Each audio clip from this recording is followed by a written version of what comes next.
विधवा की शादी। सिर्फ 30 साल की थी नीलम जब एक कार हादसे में उसके पति की मौत हो गई। उसकी गोद में था उसका 4 साल का बेटा और ढेर सारी जिम्मेदारियां। नीलम को सजने संवरने और अच्छे कपड़े पहनने का बहुत शौक था, लेकिन पति की मौत क्या हुई, नीलम की तो जैसे दुनिया ही बदल गई। मेरे बेटे को गुजरे हुए अभी 1 साल भी नहीं हुआ और तूने गुलाबी रंग का कुर्ता पहना हुआ है। तुझे अपने पति के जाने का जरा भी गम नहीं है क्या? ऐसी बात नहीं है मम्मी जी, लेकिन पूरी जिंदगी सिर्फ रोकर तो नहीं गुजारी जा सकती ना। तो क्या करेगी?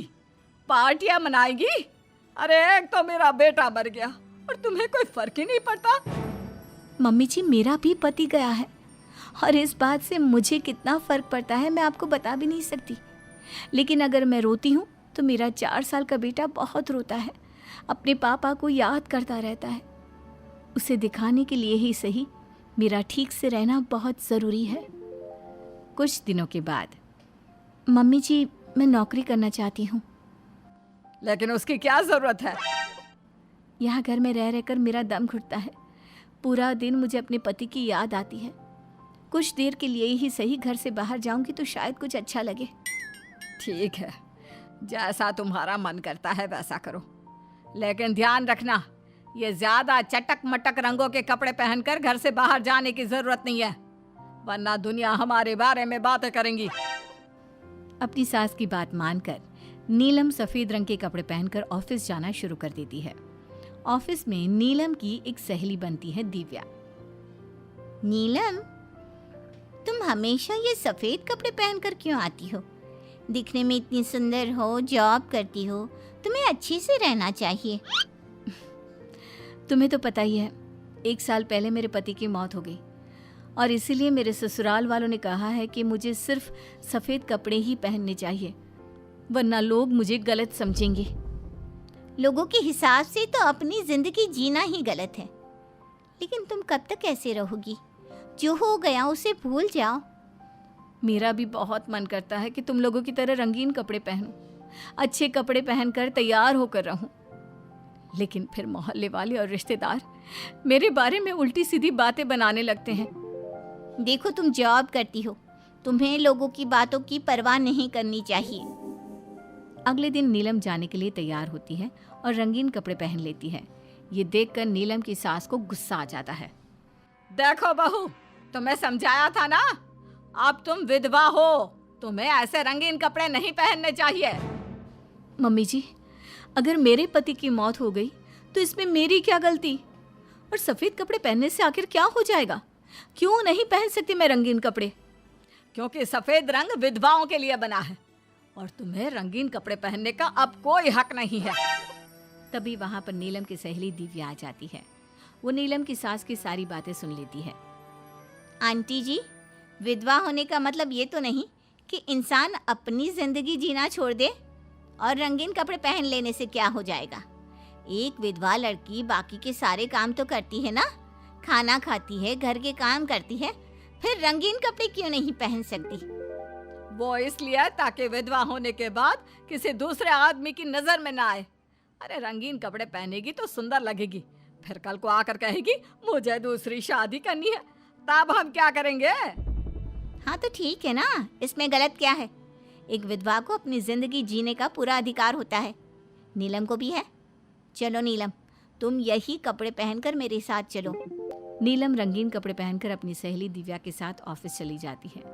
कुछ इसी तरह दिन बीतने लगते हैं, लेकिन अब पति के जाने के बाद नीलम बहुत उदास रहने लगी थी। क्या बात है, तुम इतनी उदास क्यों रहती हो? देखो, नए दोस्त बनाने चाहिए, लोगों से बात करनी चाहिए। तुमने देखा ना, कितनी मुश्किल से सफेद रंग के कपड़ों से मुक्ति मिली है, और अब रंगीन कपड़े पहनूंगी, दोस्त बनाऊंगी तो समाज मुझे वैसे ही जीने नहीं देगा। इस मामले में तुम्हें समाज की परवाह नहीं करनी चाहिए नीलम। लोगों का काम क्या है? बातें बनाना ही तो है। कुछ दिनों के बाद नीलम के ऑफिस में एक लड़का आता है। उसका नाम अमर था। वो धीरे धीरे नीलम को पसंद करने लगता है और एक दिन वो नीलम से कहता है, नीलम, तुम मुझे बहुत अच्छी लगती हो, मैं तुमसे शादी करना चाहता हूँ। लेकिन अमर, मैं एक विधवा हूँ और मेरा 4 साल का एक बच्चा भी है। मैं तुमसे शादी नहीं कर सकती। मुझे तुम्हारे विधवा होने से कोई फर्क नहीं पड़ता। मुझे तुम एक अच्छी इंसान लगी और इसीलिए मुझे तुमसे शादी करनी है। लेकिन मुझे मेरी फैमिली से इस बात की परमिशन कभी नहीं मिलेगी। तुम उसकी चिंता मत करो, मैं तुम्हारे घर आकर बात करूंगा। कुछ दिनों के बाद अमर नीलम के घर पहुंचता है। नमस्ते आंटी जी, मैं अमर हूँ। मैं आपकी बहू नीलम से शादी करना चाहता हूँ। मुझे तो पहले से पता था। पहले तूने विधवा वाला सफेद रंग छोड़कर ये रंग बिरंगी कपड़े पहनने शुरू किए और अब तेरा चक्कर भी चल रहा है। नहीं मम्मी जी, आप गलत समझ रही हैं। मैंने ऐसा कुछ नहीं किया। अगर ऐसा कुछ नहीं किया तो फिर कौन है ये लड़का, और यहाँ हमारे घर तेरे साथ शादी करने की बात करने क्यों आया है? आप नीलम को गलत समझ रही हैं। मैं नीलम को पसंद करता हूँ और उससे शादी करना चाहता हूँ। उसने मुझसे कभी ऐसा नहीं कहा। चले जाओ हमारे घर से। हमारे यहाँ पर विधवा बहुओं की शादियाँ नहीं करवाई जाती। समझ में आई बात? अमर वहाँ से चला जाता है और नीलम की सास उसे बहुत उल्टा सीधा सुनाती है। कुछ दिनों के बाद पड़ोस में एक शादी होती है। वहाँ पर सारी औरतें तैयार होकर आती हैं। नीलम की सास भी उसे वहाँ पर चलने के लिए कहती है। नीलम सफ़ेद रंग के कपड़े पहनकर अपनी सास के साथ वहाँ पर जाती है, क्योंकि ऐसा उसकी सास ने कहा था। पर सारी औरतें काफ़ी सुंदर तैयार होकर आई थी। देखो तो मेरी साड़ी का कलर कितना सुंदर है, तुम्हें पसंद आया? और ये देखो मेरे कंगन, पिछले महीने ही दिलवाए थे मेरे पति ने। कितना अच्छा डिजाइन है ना? अरे तुम्हारी मेहंदी तो दिखाओ, रंग तो बहुत सुंदर आया है। लगता है तुम्हारा पति बहुत प्यार करता है तुमसे। और नहीं तो क्या। और वैसे भी ना, मुझे मेहंदी का ये लाल रंग बहुत पसंद है। अरे जरा उधर तो देखो, ये नीलम वहाँ पर क्या कर रही है? हम सबके बीच में विधवा का क्या काम? अरे इसका यहाँ होना तो मनहूसियत है। इसकी सास को इतना भी नहीं पता कि इसे यहाँ नहीं लाना चाहिए था। ऐसे सफेद कपड़े पहनकर बैठी हुई है, दूर से पता चल रहा है कि उसका पति मर गया।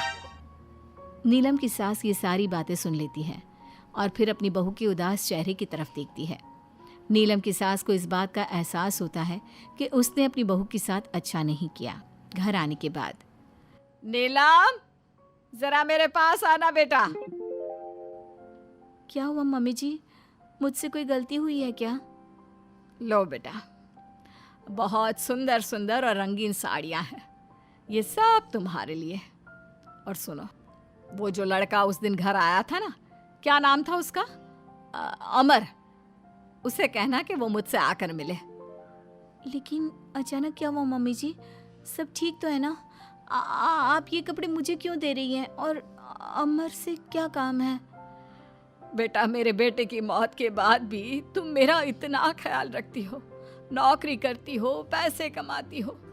आज जब उस शादी में मैंने दूसरे लोगों की बातें सुनी, तब मुझे इस बात का एहसास हुआ कि विधवा होने के बाद भी तुम्हें जीने का अधिकार है। मम्मी जी, मैं कुछ समझी नहीं। देखो बेटा, जो चला गया वो चला गया, लेकिन आज के बाद तुम रंगीन कपड़े पहनोगी, खुश होकर रहोगी। और हाँ, मैं खुद तुम्हारी शादी अमर के साथ करवाऊंगी। लेकिन मम्मी जी, आप ये सब क्यों कर रही हैं? मैं तो आपके कहने पर सफ़ेद कपड़े पहनकर शादी में गई थी।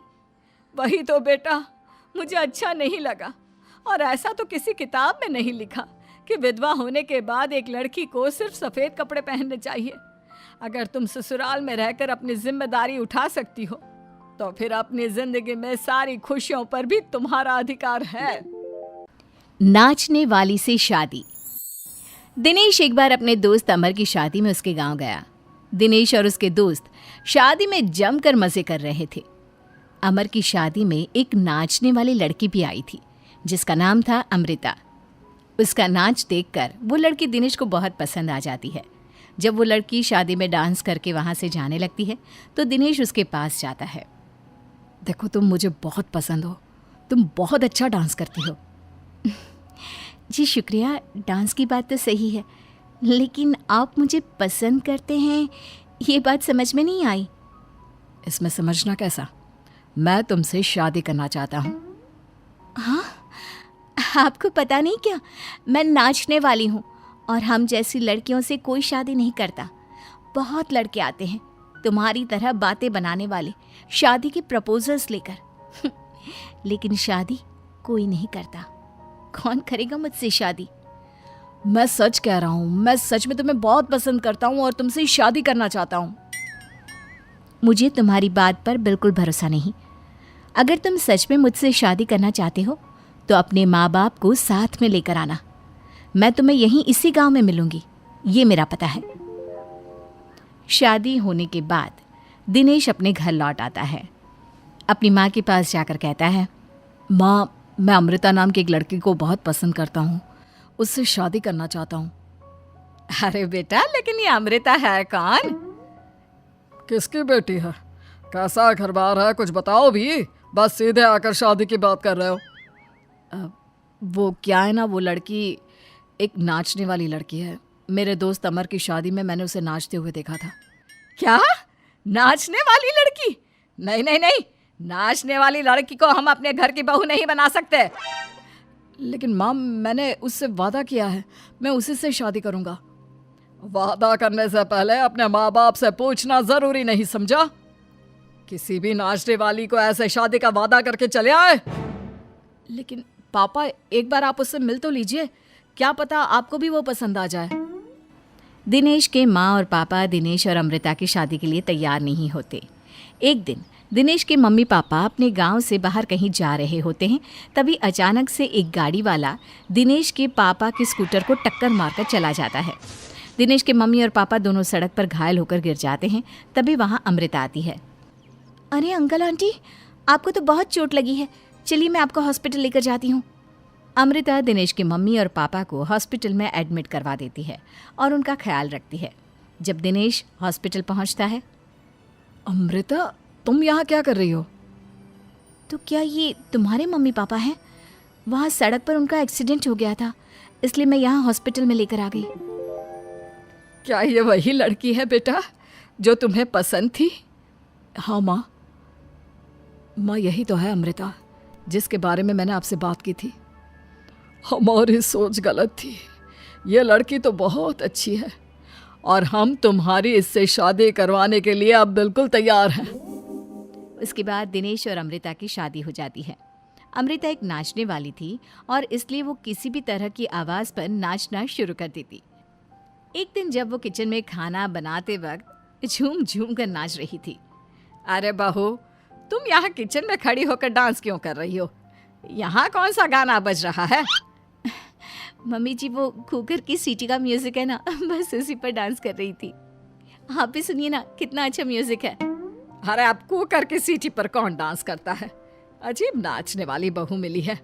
माना दिल की अच्छी है, लेकिन कुकर की सीटी पर भी नाचती है। भगवान भला करे। कुछ दिनों बाद दिनेश के पड़ोस वाले घर में कंस्ट्रक्शन का काम चल रहा था और सारा दिन मजदूरों के हथौड़े चलाने की आवाज़ आती रहती।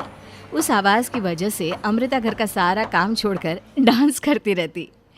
ये देखकर दिनेश के पापा कहते हैं, बेटा, तुम नाचने वाली बहू तो ले आए, लेकिन ये तो हथौड़ों की आवाज़ पर भी डांस करती है। और बेटा अपने घर का काम बिल्कुल छोड़ दिया है, सारा दिन बस मजदूरों के औजारों की आवाज़ पर डांस करती रहती है। कल मैंने एक गिलास पानी मांगा था तो मुझसे कहती है, पापा बाद में देती हूँ, अभी तो डांस कर रही हूँ मैं, डिस्टर्ब मत करो। माँ पापा, आपकी बात सही है। अमृता के ऊपर तो डांस करने का नशा कुछ ज़्यादा ही सवार हो गया है। लगता है इसके पुराने काम का भूत इसके सिर में फिर से घुस गया है। अरे लेकिन बेटा, हम क्या करें? अब ये पूरा दिन इसी तरह नाचती रहेगी तो कुछ अजीब नहीं लगेगा? एक दिन दिनेश और उसका परिवार जंगल में पिकनिक मनाने जाने का प्लान करता है। दिनेश, उसकी पत्नी अमृता और माँ बाप चारों मिलकर जंगल में पिकनिक मनाने पहुंच जाते हैं। लेकिन तभी वहां पर जंगल के लोग उन्हें घेर लेते हैं। अरे क्या मुसीबत है ये? कौन है ये लोग? ये तो हमें जिंदा जलाकर खा जाएंगे, अब हमें कौन बचाएगा? सही कहती हो माँ, ये तो जंगली लोग हैं, ये हमें जिंदा नहीं छोड़ने वाले। अरे डरने से बेहतर होगा कि हम अपने आप को बचाने का कोई उपाय सोचें। तुम्हारा क्या है, तुम तो नाचने लग जाओगी। तुम्हारा दिमाग भी काम करता है और तुम्हारे तो पैर भी काम करते हैं। अरे माँ, ये लड़ने का वक्त नहीं है, हमें कुछ सोचना पड़ेगा। अब सोचने से कुछ नहीं होने वाला, ये जंगल के लोग हमें पका कर खा जाएंगे। वो जंगली लोग दिनेश और उसके परिवार के हाथ पैर बांधकर उन्हें मारने की तैयारी करने लगते हैं। लेकिन उससे पहले वो आग जलाकर जोर शोर से नाचते हैं। उन्हें नाचता देखकर अमृता के अंदर की नर्तकी भी बाहर आ जाती है और वो पेड़ से बंधे बंधे ही जोर जोर से अपने पैरों से ठुमके लगाने लगती है। तभी एक जंगली बोल पड़ता है, लड़की, तुम यहाँ पेड़ से बंधे बंधे क्यों नाच रही हो? क्योंकि मुझे तुम जंगलियों से ज्यादा अच्छा डांस करना आता है। अरे जाओ जाओ, हम जितनी तेज डांस करते हैं उतना तो तुम कर ही नहीं सकती। लगा लो शर्त। अच्छा ठीक है, लगी शर्त। अगर तुमने हमसे ज़्यादा अच्छा और तेज डांस किया तो हम तुम्हारे परिवार को जिंदा छोड़ देंगे। और अगर तुम हार गई तो हम तुम सबको जिंदा जलाकर खा जाएंगे। अच्छा ठीक है, मुझे तुम्हारी शर्त मंजूर है। अब बजाओ तुम्हारा जंगली ढोल, देखते हैं कौन कितना डांस करता है। वो जंगली लोग जोर जोर से ढोल बजाकर नाचना शुरू कर देते हैं। दिनेश और उसका परिवार उनके नाच की स्पीड देखकर दंग रह जाता है। अमृता भी उनके साथ बराबर से नाचने की कोशिश कर रही थी। धीरे धीरे अमृता ने अपने डांस की स्पीड को कम कर दिया। क्या हुआ, हवा निकल गई तुम्हारी? बढ़िया ही हमसे जीतने वाली। बस 1 मिनट रुक जाओ, तुमको तो मैं अभी बताती हूँ। अब तक अमृता धीरे धीरे नाच रही थी ताकि वो सारे जंगली थक जाए और अमृता बाद में जोर जोर से डांस करके उन्हें हरा दे। और ऐसा ही हुआ। अमृता ने अब तेज स्पीड से नाचना शुरू कर दिया। सारे जंगली अब तक थक चुके थे। देखा, अब पता चला कौन ज्यादा अच्छा और तेज नाच सकता है। हाँ हाँ, तुम ही हमसे ज़्यादा अच्छा और तेज डांस करती हो। हमने मान लिया, बहुत थक गए, बस भी करो। अरे अभी कहाँ से बस करो, तुम कहो तो मैं दिन रात लगातार नाच सकती हूँ।